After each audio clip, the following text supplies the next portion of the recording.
Hello everyone, welcome and welcome back to my channel. In the last couple of weeks I felt such nostalgia for Scotland and I'm just missing this so much, being able to walk through the Highlands of Scotland and admire the majestic landscapes, being swept by the wind and the rain and sometimes the cold as well, and just enjoying the elements and the incredible beauty of its landscape. And I think that learning that my favorite Scottish musical band called Nightworks are splitting up has fueled this nostalgia for the Scottish Highlands. So what I felt like doing is showing you a process of creating a new, as you can see, smaller format painting in a more traditional realistic style, maybe slightly Pre-Raphaelite inspired. I don't know why, but right this minute I'm not feeling the bigger scale, huge, very colorful paintings I've been working on over the summer and the beginning of the year. I just want the calmer, more subdued, smaller format paintings, more traditional. This is what I will be working on in the near future and sharing with you here.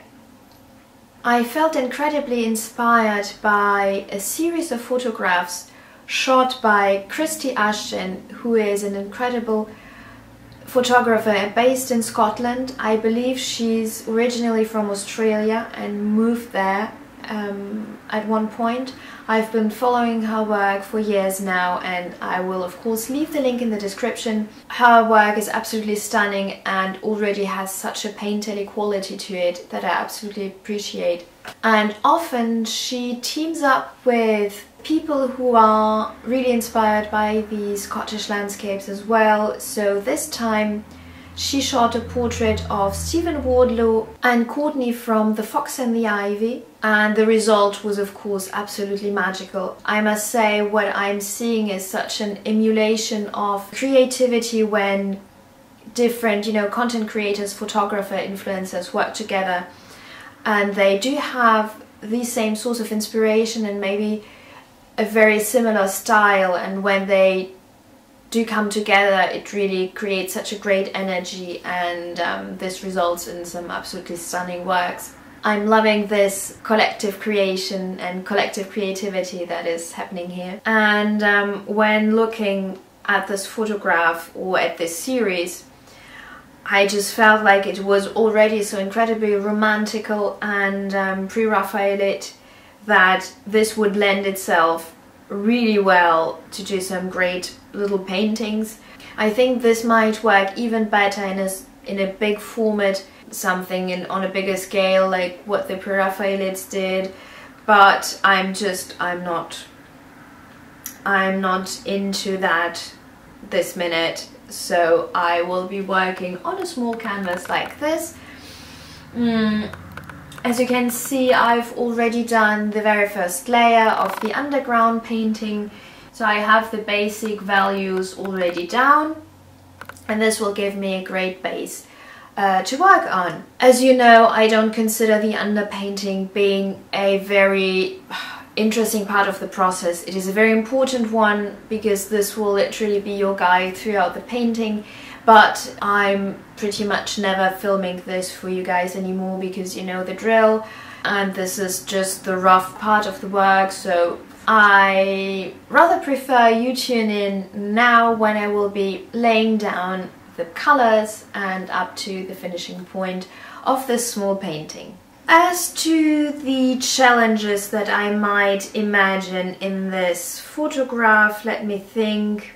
For me this will be basically the management of the colors because they are pretty much subdued and a bit muddy, of course, because there's a lot of shadow going on in this painting, in the grasses in the foreground, but also in this rock that the castle is standing upon that is completely in the shadows. So it's not black, it's not brown, it's not grey, it's something in between, so getting this right will be quite a challenge, I suppose. And then we have of course the management of the contrast between the very stark highlights and the deep shadows that we have throughout the paintings, both in the foreground and the background, and also in all the details like the facial features of the figures that we here have, and also how the shadows will impact the colors on the clothing. So this will not be a very easy one to translate into a painting, especially, as I said, in a smaller format, but I hope that I will be able to get the key moments and the key parts right, which really is the most important part, because you will want to have a general impression in a painting that is great. So there are some key moments that will have to work out perfectly in order for it to come together. As always, I will talk you through the process while I will leave you with a time lapse of me painting this little scene. I hope you will enjoy it, and let's get started. For the first layer of base color, I work pretty much from top to bottom, establishing the overall color. The sky works out well with a transparent layer of blue-grey. With the burnt umber shining through, it is the perfect middle tone. Then we establish our warmest highlights in the castle and the coolest shadows in the rocks.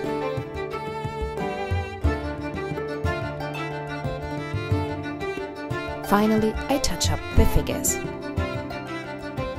Now I give every element a little more dimension and depth, starting with the cooler middle tones in the highlights of the castle and some details like windows and the outline of the ruins. I then decide to do the exact same thing for the figures, establishing middle tones within the coat and the dress. Once again, I start working from top to bottom, focusing on the background rock. I switch between the warm green tones of the part that is catching the light and the dark browns of the shadow. While I have the browns, I start laying down the base color for Stephen's face. When the color is settled and has dried a little down, I go over the castle once more, making the details like cracks and windows more distinct and building up the brighter highlights. Now comes the tricky part of the background rocks, where we have to build up the three-dimensionality by giving it some complexity in color. Different hues of brown mixed in with cool toned greens for the part within the shadow, and variations of golden green, brown ochre and Indian yellow hue for the part in the bright sunlight. Finally, I bring in the shadow within the highlights and further accentuate the brightest highlight. Now it's time to bring some detail to the sky through darker clouds. I also feel the need to overall brighten the sky, especially the right corner where the sun would be needs a thicker layer of warm white. I stretch the glaze into the water and establish highlights on the top of the waves.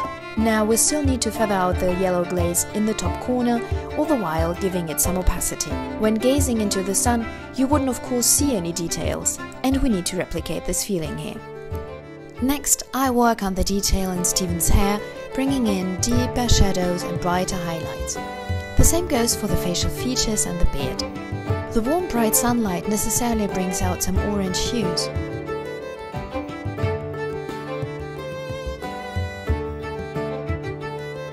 I then first redefine the contours of Courtney's face before going into her hair. The process is the same here, laying down the shadows and glazing over for the highlights.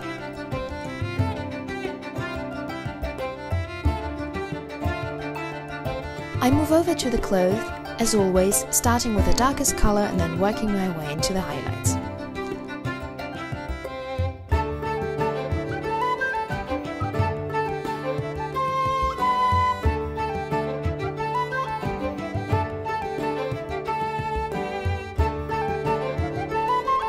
As a final step, I start working on Courtney's face, bringing in the three-dimensionality and detail. The final step before finishing the part with the figures is of course the dress and the tartan. As the base layer with the middle tones is already there, I only need to lay down the highlights and the shadows and then blur the lines a little. Although the dress is white, when in shadow it gets a blue hue, so I didn't use white at all, only blue-grey and blue-grey mixed with black. Now we have to add some detail to the scarf in order to suggest it's a tartan fabric. The easiest way to do so on a smaller scale is to draw in the lines. Now we have to do the exact same thing for Stephen's tartan. This is more difficult as it lies deeper in the shadow and the green tartan is less contrasty than Courtney's red one.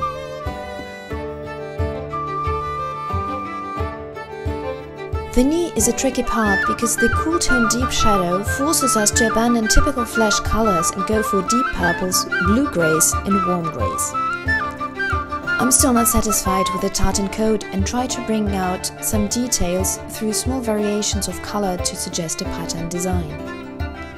To complete the figures, we need to give Stephen detail in his right hand and paint the right arm. I do this following the exact same process as I did for the knee.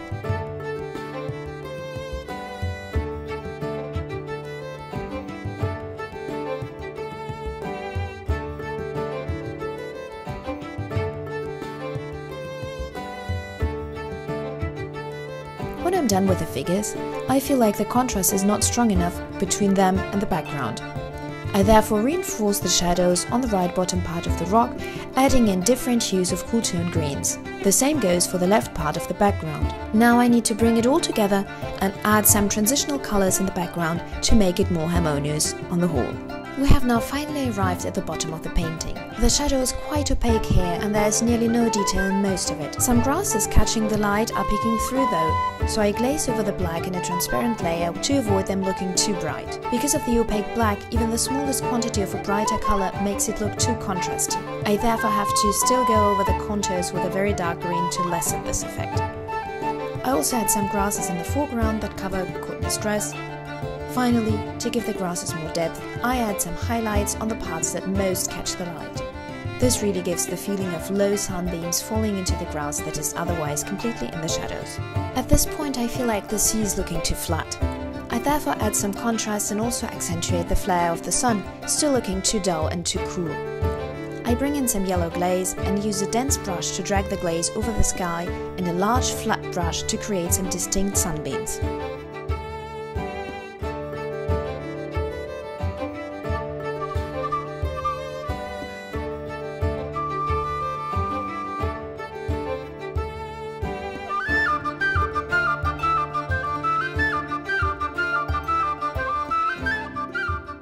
Like you've seen for yourself already, the painting is now done and all it has to do is to dry down so that I can varnish it. As to the challenges that this painting presented, they were not exactly what I anticipated initially.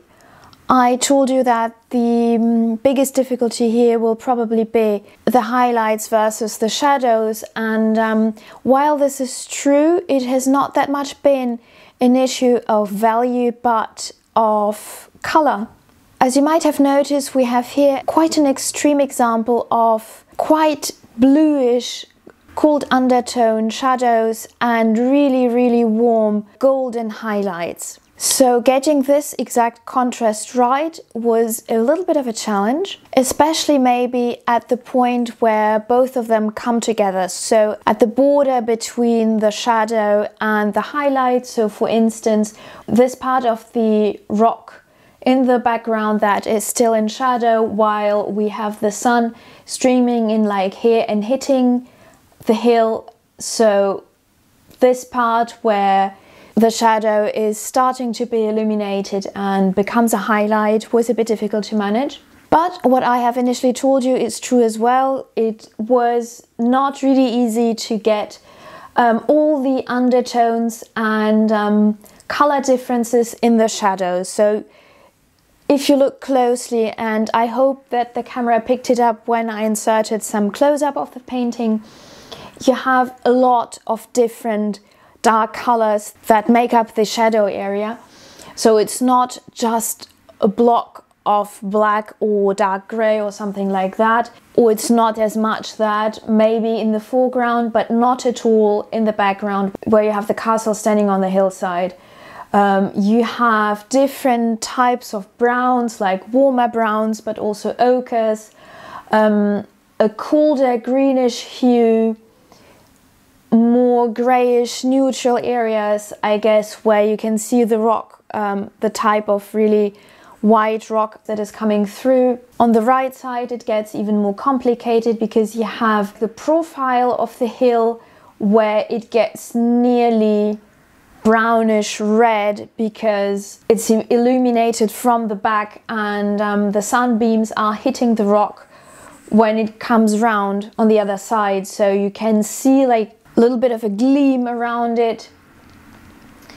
And you have once again those parts where the shadow starts to become a highlight that are really complex. So you have a transition from cooler bluish grays into ochres that have a greenish hue to it because it's still grass. So this was really a complex part to paint and to find those exact undertones in the colors in order to make it look realistic.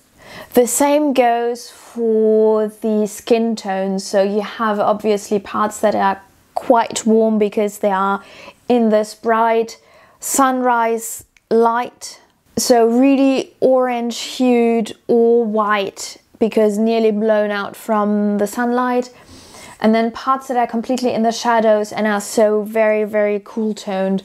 I had to think hard when mixing, especially this part that makes up the knee section, where you have like purplish grays and bluish grays, bluish whites that make up the relative highlights, let's say, in this areas. Not what you might consider colors that you're naturally going for when painting skin tones. So I had to take a step back and think about what the physical logic would be here when applied to skin tone in these types of shadows, right?